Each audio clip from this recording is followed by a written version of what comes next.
ईअं करणु घुरिजे कपकीअ में अहिड़ी आण खपे जंहिंमें ॿार ग़रीबनि खे मुफ़्त में ॿकर ॾिना वञनि।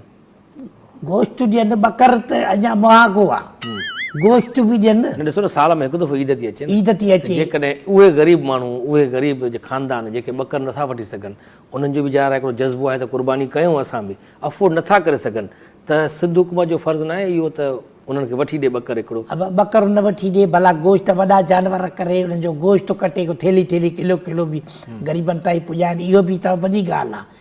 अॿे खे चवां असांखे त माना तक़रीबन इहे 6-7 महीना थी वेंदा त गोश्त जो मुंहुं न ॾिठो आहे। अॿे खे चवां मुर्गी बि 900 रुपया किलो आहे। हाणे ॿुधाए जेकी औरत 200-300 कमाए, मुड़ुसु जंहिंजो घर वेठो हुजे 24 कलाक, ऐं अहिड़ा थी त मखियुनि ते होटल ते वञी मखियुनि ते शर्त रखंदा आहियूं। मखियुनि ते कीअं? चांहि जो ढुक हारे, हया ॾिस हिननि जो ढुक चांहि जो हारे, हिकिड़ो चवंदो 10 मखियूं वेंदियूं, ॿियो चवंदो 5।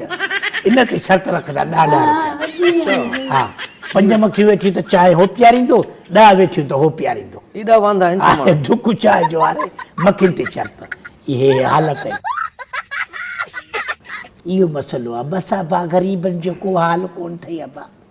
यकीन करे ग़रीब शुद्धो पैदा ई न थिए हा हिते दुनिया पूरी में। ग़रीब जेके आहिनि अयाशिन में आहिनि। ईद जा ॾियारा हलनि था, कोई पाड़े वारे बि तव्हांखे गोश्त न ॾिनो आहे? अची पाड़े वारे बि गोश्त न ॾिनो आहे, कंहिं बि अची गोश्त न ॾिनो आहे। ग़रीब जा हाल इहे ॾिठई। ईद जे ॾींहंनि में जेको इहो ईद खां 2-3 ॾींहं पहिरियां मोटर साइकिल वारे खे अची कुटियो आहे हिकिड़े अमीर। हा, को वॾो चए ऑफिसर हो को प्रोडक्शन हाउस जो CEO। हा, उनजो अची ग़रीब खे कुटियो। भेण औरत ज़ात ॿाहूं पई ॿधे, आख़िर मीडिया ते हलियो, अची हुननि ॿधी जेल में करे ऐं लाकअप थी वियो। त मुंहिंजे ख़्याल में वरी बाद में चऊं त कड़ो न आहे ॾिनल, तालो न आहे। उहो वरी कादरी साहब आहे हिकिड़ो भलो, ज़ुल्फ़कार कादरी, उनजे लिख ते कड़ो न आहे ॾिनल। वरी हुनखे ॿीहर हथ कढी वठी। इहे त रोशो आहे, पैसे वारो माण्हू पाण खे छॾाए वेंदो। हाणे अहिड़ो ग़रीब जो पासे असां ॾिठो आहे त जेके अमीर माण्हू आहिनि वॾियुनि वॾियुनि गाॾियुनि में इहे जानवर खणी था अचनि, महांगा वठी था अचनि, पोइ उन्हनि जी वरी नुमाइश था कनि। ऐं शामियाने हणी कनातूं हणी, लाइटियूं हणी, वरी राति जो हुते गाना था हलनि, वरी उनखे डांसूं था कराइनि, ख़ुशियूं था कनि। इहो त ॾेखाव थियो न। अब मां ॿुधायां हिकिड़ी ॻाल्हि ॿुधायां, इहे जेके बि इहे वॾा जेके दौलत वध थी न, इहे असांजा हक़ खाई आहे। अच्छा, हा, इहे असांजा हक़ खाई। इन खां भलो न आहे जेकॾहिं तव्हां 80 लख जा जानवर वठी था अचो, उन 80 लखनि में घटि में घटि 100-150 ॿकर अची वञनि, उहे ग़रीबनि में विरहाइनि। त जीअं ग़रीबनि जी बि क़ुर्बानी थी वञे, हिननि खे बि सवाबु मिली वञे।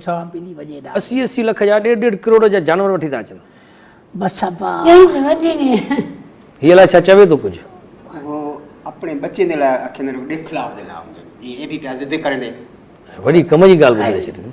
पटका बोस्की जा ॿधा पिया आहिनि, कमाइण लाइ का शइ न आहे। छेणा बि रुगो जेके थपे न, छेणा थपे सुकाए उहे बि खपाए बठनि ते न, पोइ बि कमाए।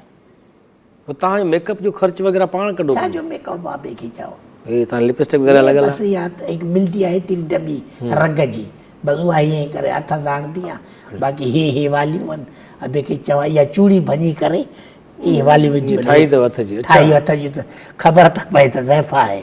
अच्छा, तव्हांजे चश्मे में शीशा बि न आहिनि, एॾा ग़रीब हो? बसि इहो बि अखियुनि खे दोखो ॾिनो, अखियुनि खे ख़बर हुजे त चश्मो पातल आहे।